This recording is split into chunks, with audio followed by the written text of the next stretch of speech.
Whoops.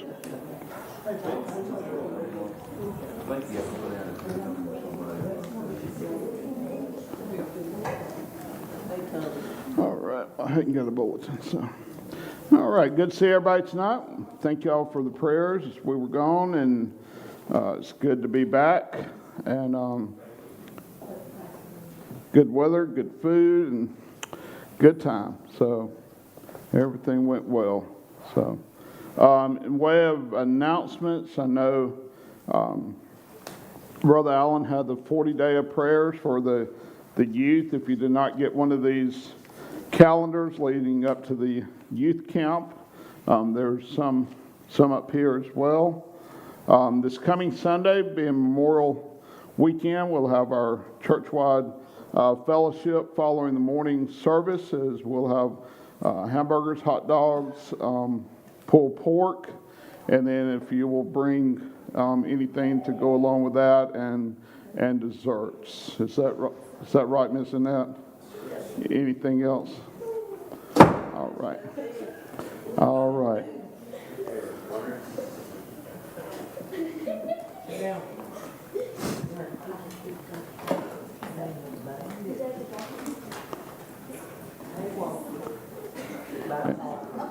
And he's as big as the rest of them, or at least he thinks he is. So, all right. Anything else as far as any announcements or anything as you're starting to see once again a little bit more. VBS is getting prepared and right around the corner. So in just a couple of 3 weeks, that will be getting kicked off. So anything else as far as announcements or anything? All right, if you'll turn tonight to the book of Matthew. Book of Matthew, chapter 5, and 3 verses here tonight that is packed with a lot of information, as you'll be familiar with. But Matthew chapter 5, starting at verse 17, and in Matthew chapter 5, starting at verse 17 through 20. As Jesus was addressing the Pharisees, or the prominent Jews of this day, and as we know, they had a distorted view of certain things, and had a distorted view of what righteousness was in the eyes of God. We want to think about their distorted views, and some may have this view today. They thought they had privileges because they were the lineage of Abraham. As we know, just because we have a lineage leading back to a church or anything, it doesn't mean that we're better than anyone else. It doesn't mean that we're greater than anyone else. Definitely doesn't mean that we have a relationship with God because of our lineage. Our grandfathers, our great, or whoever, our moms, our dads, or whoever, that does, we have to have that personal relationship. Not only this, they had a belief in the law and the strict adherence to the law, that they could achieve righteousness.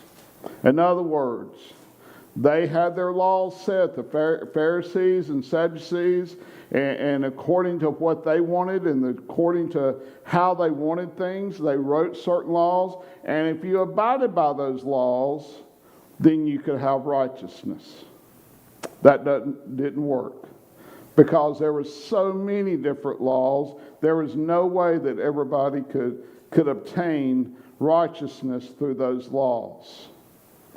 And then Jesus shows up on the scene, and then they were challenged by Christ. As what he said and what he was teaching, is a completely different viewpoint from him of what they were trying to teach. And it threatened them. Some, in this day and time, once again, some people are threatened by God's word of teaching, because it doesn't go along with what they want or what they believe or what they think is right. You look at everything in our society today, and as we've talked about many, many times, and if you try to teach someone or you try to talk with someone about their lifestyle of what they're doing, their lifestyle of how they're living, and you bring it back to God's Word, what's the key word that they say that you're doing? Offend. You offend them. Judging. You're judging. And it's not judging. Once again, as God's people, what do we live by? Faith. His Word. We put faith in His Word. We put faith in that what He says is the truth, and it is the truth.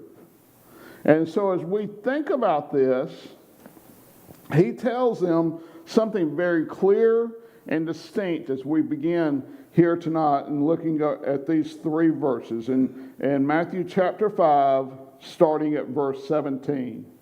He says, "Do not think that I came to destroy the law or the prophets. I did not come to destroy, but to do what? Fulfill. For surely I say to you, till heaven and earth pass away, one jot or one tittle will by no means pass from the law till all is fulfilled." I have to go back to that. And all the times I've read this, and we've talked about it, sometimes we read different things and we miss little words. That little, what it says there, one jot or one tittle. I had never picked up on that. You know what he's talking about there? That when everything is complete. How many times have you heard someone say, when every I is dotted and every T is crossed? That's basically what Jesus is saying here. When